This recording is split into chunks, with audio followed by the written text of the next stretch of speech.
Dear students, welcome to this lecture of class +1 from the unit structure of atom।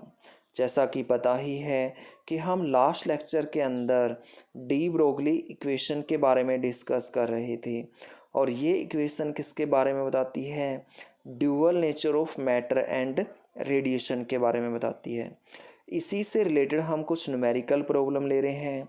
तो first numerical problem है कि what will be the wavelength of a ball of mass 0.1 kilogram moving with a velocity of 10 metre per second. तो किसी भी numerical को solve करते इसमें सबसे पहले हम गिवन लिखते हैं। तो मास कितना है? 0.1 किलोग्राम है। वेलोसिटी कितनी है? 10 मीटर पर सेकेंड है। और प्लैंक्स कांस्टेंट की वैल्यू तो फिक्स होती ही है 6.626 इंटू 10⁻⁻34 किलोग्राम मीटर स्क्वायर पर सेकेंड। तो वेवलेंथ कैलकुलेट करने के लिए डी ब्रोगली इक्वेशन से हमने फॉर्मूला लगाया, लैम्डा बराबर है h/m/v और सभी की वैल्यू पुट कर दी। यूनिट कैलकुलेट करने के लिए हम क्या करेंगे? कुछ यूनिट्स को कैंसिल कर देंगे। किलोग्राम से किलोग्राम कैंसिल हो जाएगा, पर सेकंड से पर सेकंड कैंसिल हो जाएगा, मीटर से मीटर कैंसिल हो जाएगा। 0.1 से हम पॉइंट हटा देंगे तो 10 ऊपर की तरफ चला जाएगा, 10 से 10 कैंसिल कर देंगे और हमारा ये आंसर आ जाएगा यहाँ पर 6.626 इंटू 10⁻⁻34 मीटर। अब इसी से रिलेटेड हम नेक्स्ट न्यूमेरिकल ले रहे हैं और नेक्स्ट न्यूमेरिकल है कि calculate the wavelength of an electron moving at A speed of 3.0 into 10⁻10 centimetre पर सेकेंड। मास ऑफ इलेक्ट्रॉन दिया हुआ है 9.11 इंटू 10⁻31 किलोग्राम और प्लैंक्स कांस्टेंट की वैल्यू दी हुई है 6.6 इंटू 10⁻34 किलोग्राम मीटर स्क्वायर पर सेकेंड। तो सबसे पहले हम यहाँ पर गिवन लिखेंगे, फिर वेवलेंथ कैलकुलेट करने के लिए डी ब्रोगली इक्वेशन से फॉर्मूला अप्लाई करेंगे और फिर यहाँ पर वैल्यू पुट कर देंगे। यूनिट कैलकुलेट करने के लिए कुछ यूनिट्स को कैंसिल कर दिया जाएगा। किलोग्राम से किलोग्राम कैंसिल हो गया, पर सेकंड से पर सेकंड कैंसिल हो गया, मीटर से मीटर कैंसिल हो गया। जो 10⁻⁻31 है इसको ऊपर ले जाएंगे तो ये 10⁻⁻34 से सब्सट्रैक्ट हो जाएगा और कितना आ जाएगा? 10⁻³ आ जाएगा। 10⁸ को ऊपर लेके जाएंगे तो ये माइनस का हो जाएगा। 9.11 को 3 से मल्टीप्लाई कर लेंगे तो 27.33 आ जाएगा यहाँ पर। और जब इसको सोल्व करेंगे तो 2.41 इंटू 10⁻⁻12 मीटर हमारा आंसर आ जाएगा। हम अब ले रहे हैं Hinsberg uncertainty principle. Most important topic है हिंसबर्ग अनसर्टेनिटी प्रिंसिपल और यहाँ पर जो इसका नाम रखा गया है ये साइंटिस्ट के नाम पर ही रखा गया है। 1927 के अंदर एक जर्मन फिजिस्ट जिसका नाम था वर्नर हिंसबर्ग, उसने ये प्रिंसिपल दिया था और उसी के नाम पर इसका नाम हिंसबर्ग अनसर्टेनिटी प्रिंसिपल रख दिया गया। देखो नाम तो वर्नर हिंसबर्ग है तो इसको हिंसबर्ग प्रिंसिपल क्यों नहीं बोल दिया गया? अनसर्टेनिटी वर्ड यहाँ पर क्यों यूज किया गया है इसके लिए? देखो अनसर्टेनिटी इसलिए यूज किया गया है क्योंकि एक माइक्रोस्कोपिक पार्टिकल की पोजीशन और मोमेंटम एक साथ मेजर करना इम्पॉसिबल होता है, इसलिए प्रिंसिपल के नाम के अंदर अनसर्टेनिटी वर्ड यूज किया गया। और हम इसकी स्टेटमेंट दे सकते हैं कि it is impossible to measure simultaneously position and momentum of small particle with absolute accuracy. एक माइक्रोस्कोपिक पार्टिकल की पोजीशन और मोमेंटम एक साथ मेजर करना, वो भी एब्सोल्यूट एक्यूरेसी, बिल्कुल एग्जैक्ट मेजर करना इम्पॉसिबल होता है।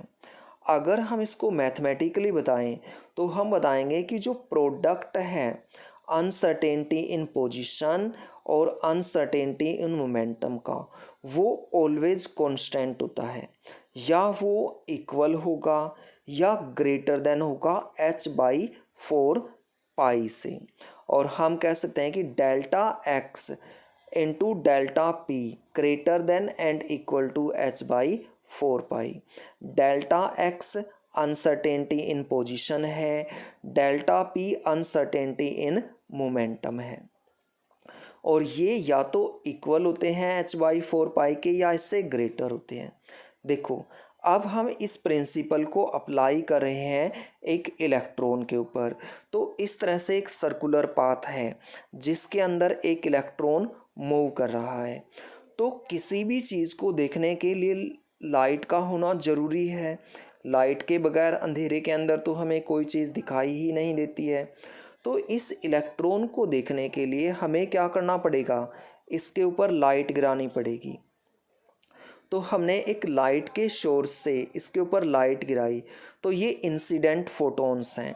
ये फोटॉन्स यहाँ पर इलेक्ट्रॉन के साथ स्ट्राइक करेंगे और रिफ्लेक्टेड लाइट इस तरह से माइक्रोस्कोप के अंदर जाएगी और तब हमें ये इलेक्ट्रॉन दिखाई देगा। लेकिन हम देख रहे हैं यहाँ पर कि जो यहाँ पर फोटोन है उनके पास एनर्जी है, और वो जब इस इलेक्ट्रॉन के साथ टकराते हैं तो इसका एक तो पाथ चेंज कर देते हैं और दूसरा इसकी वेलोसिटी चेंज कर देते हैं। अब हम इस बात को प्रिंसिपल ऑफ ऑप्टिक्स के अकॉर्डिंग समझते हैं। देखो अगर हमने एक इलेक्ट्रॉन की सही पोजीशन देखनी है तो हमें क्या करना पड़ेगा, शॉर्टर वेवलेंथ की लाइट यूज करनी पड़ेगी, क्योंकि जो शॉर्टर वेवलेंथ की लाइट होती है उससे पोजीशन में ग्रेटर एक्यूरेसी होती है। और जो शॉर्टर वेवलेंथ की लाइट होती है उसकी हायर फ्रीक्वेंसी होती है और हायर एनर्जी होती है, इसलिए वो स्पीड और डायरेक्शन को चेंज कर देगी। देखो अगर हम यहाँ पर देखें तो लैम्डा किसके बराबर होता है, h/p के बराबर होता है। इसका मतलब है कि जो वेवलेंथ और मोमेंटम है वो इन्वर्सली प्रोपोर्शनल है। अगर जो लाइट है उसकी वेवलेंथ शॉर्ट है तो उसका मोमेंटम ज़्यादा होगा। अब एक फोटोन आ रहा है जिसका हायर मोमेंटम है, तो वो जब इलेक्ट्रॉन के साथ टकराता है तो कुछ मोमेंटम इलेक्ट्रॉन को ट्रांसफ़र कर देता है, और जिसके कारण वेलोसिटी के अंदर अनसर्टेनिटी आ जाती है। अगर हम दूसरी तरफ यहाँ पर लाइट यूज करें जिसकी वेवलेंथ ज़्यादा हो, तो वेवलेंथ ज़्यादा है तो उसका मोमेंटम क्या हो जाएगा, कम हो जाएगा इस इक्वेशन के अकॉर्डिंग। अगर मोमेंटम कम हो गया तो अनसर्टेनिटी इन पोजीशन आएगी, मतलब पोजीशन को हम सही ढंग से मेजर नहीं कर पाएंगे। और इस तरह से हमने देखा कि एक इलेक्ट्रॉन की पोजीशन और मोमेंटम एब्सोल्युटली से एक साथ मेजर नहीं हो सकती है। अब हम हिंसबर्ग अनसर्टेनिटी प्रिंसिपल का सिग्निफिकेंस ले रहे हैं, तो इसका सिग्निफिकेंस केवल माइक्रोस्कोपिक पार्टिकल्स के केस में ही होता है। जो हमारी डेली लाइफ है उसके अंदर इसका कोई सिग्निफिकेंस नहीं है। इसका मतलब कि लार्जर ऑब्जेक्ट के ऊपर हम इसको अप्लाई नहीं कर सकते हैं। जैसे हम अप्लाई करके देखते हैं, हमने मान लिया कि एक डार्क रूम है और उस डार्क रूम के अंदर एक रैट है, उसे देखने के लिए हम क्या करते हैं, एक टॉर्च से लाइट गिराते हैं, तो रैट की पोजीशन और उसकी डायरेक्शन के ऊपर कोई इफेक्ट नहीं पड़ेगा। अब हमने एक लार्ज ऑब्जेक्ट ही ले लिया, मैथमेटिकली देख रहे हैं अब हम, जिसका मास 1 मिलीग्राम है और उसके ऊपर हमने अप्लाई किया अनसर्टेनिटी प्रिंसिपल।